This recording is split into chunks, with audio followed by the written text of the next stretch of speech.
Bacanağım gelmeden salatalık keyfi ve çay keyfi yapıyoruz.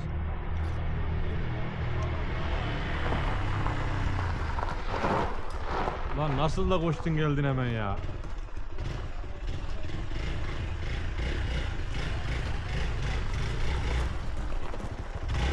Göster o hareketini, göster.